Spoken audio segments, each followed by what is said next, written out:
स्वागत है आपका की आवाज में। मैं हूं शकील बागमरे। लोकसभा चुनाव की प्रक्रिया खत्म हो चुकी है। आज कर्नाटक के दूसरे फेज में कुल 14 सीटों में चुनाव हुए। इनमें बीजापुर जिले से कुल 12 उम्मीदवार चुनावी अखाड़े में अपनी किस्मत आजमा रहे थे। आज इन नेताओं का सियासी पर्चा था जो पूरा हो गया है। अब इन नेताओं को 1 महीने तक अपने रिजल्ट का इंतजार करना पड़ेगा। बीजापुर जिले में कुल इस बार 17,95,931 वोट्स हैं। इनमें महिलाएं 8,74,404 और पुरुष हैं 9,21,258।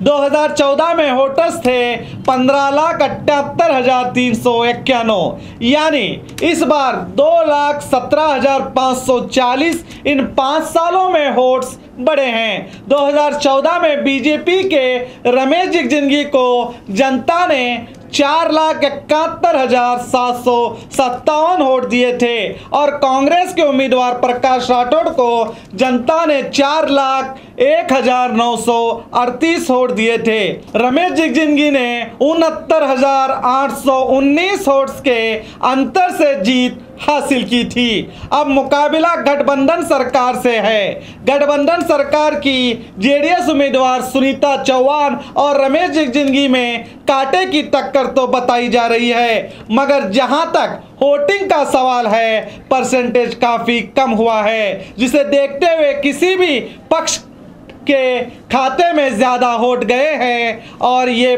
पक्ष जीत सकता है कहना बेवकूफ़ी होगी, क्योंकि मुकाबला दोनों तरफ बराबर का नजर आता है। और वोटिंग परसेंटेज पर नजर डालें तो पता चलता है जनता ने दोनों पार्टियों को दिल से वोट नहीं दिया।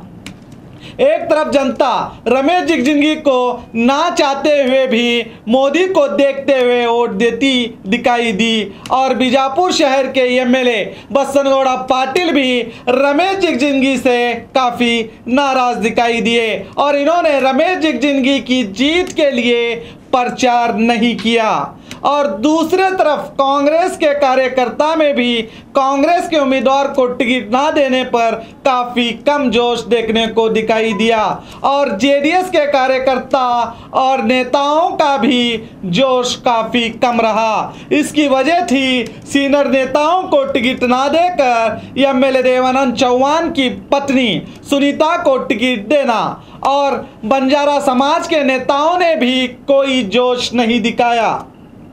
और दूसरी वजह मतदान के दिन वाटर सप्लाई की गैर जिम्मेदाराना हरकत से शहर में पानी छोड़ना, जिससे महिलाएं पानी भरती रही और धूप ज़्यादा होने के बाद घर से नहीं निकल पाई। बीजापुर सिटी का ये हाल रहा और कई मतदारों के हाथों में इलेक्शन आईडी तो दिखाई दिया, मगर वोटिंग लिस्ट में उनका नाम गायब रहा, जिस कारण से बीजापुर जिले में कुल वोटिंग परसेंटेज 60.28 रहा, जो और बढ़ सकता था वो नहीं हो पाया। मगर पिछली बार के मुकाबले में देखा जाए तो इस बार का परसेंटेज थोड़ा बढ़ गया है, यानी पिछली बार 53.27 था और इन 5 सालों में वोटर्स भी 2,17,540 बढ़ गए थे, यानी अंदाज़ा लगाया जा रहा था कि